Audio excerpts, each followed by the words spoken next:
Hello. কই phone করলেন না তো একবারও?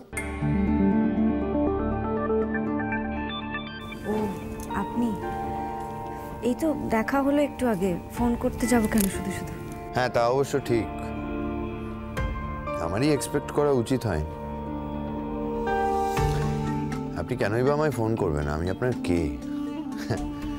নিজের লোকেরাই তো আমার পরিচয় দিতে চায় না।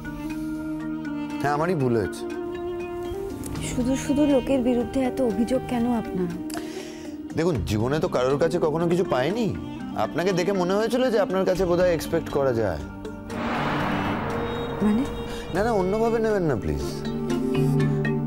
আমি বলতে চাইছি আপনার মধ্যে একটা অদ্ভুত স্নিগ্ধতা আছে, বুঝলেন? একবার দেখলেই বারবার দেখতে ইচ্ছে করে। আপনি আমাকে এখন ফোন করলেন কেন সেটা বলুন। মানে কিছু কি প্রয়োজনীয় কথা বলার আছে? সরি, আপনি বোধহয় আমার কথা ভুল ভাবছেন। দেখুন, আমার মনে যা আছে আমি তাই বলেছি। আমি খুব সোজা এবং সরল একজন মানুষ। তাছাড়া শিক্ষা দীক্ষা তো বিশেষ পাইনি, তাই জানি না কিভাবে কথা বলতে হয় বা বলা উচিত। যদি কোনো ত্রুটি থাকে তাহলে আমায় ক্ষমা করে দেবেন। ঠিক আছে ঠিক আছে, আপনি বলুন না, কি বলবেন ওটা বলুন। আসলে আমার খুব খারাপ লাগছে, জানেন তো? কেন? না মানে দেখুন, পুরো বিষয়টা তো আপনার শ্বশুর বাড়ি, আপনার স্বামী সমুদ্র ব্যানার্জি, সবটাই আপনার। আমার মনে হচ্ছে যে আমি বোধহয় এর মধ্যে ঢুকে পড়ে খুব ভুল করেছি। মানে?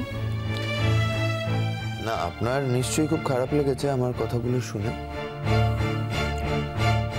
আপনি না দেখছি সবকিছু একটু বেশি বোঝেন। না, সবকিছু বেশি বুঝি না, তবে আপনার ব্যাপারটা দেখুন, আমি বলছি আপনার সাথে আমার আর কতদিন যোগাযোগ থাকবে আমি জানি না, কদিনেরই বা আলাপ আমাদের। তবে হ্যাঁ, এইটুকু আমি জানি যে আপনার জীবনে একটা কষ্ট আছে, আর সেই কষ্টের কারণ হলো ওই ব্যানার্জি পরিবার। আর আপনার এই কষ্ট দেখে একজন মানুষ হিসেবে আমারও খারাপ লাগছে।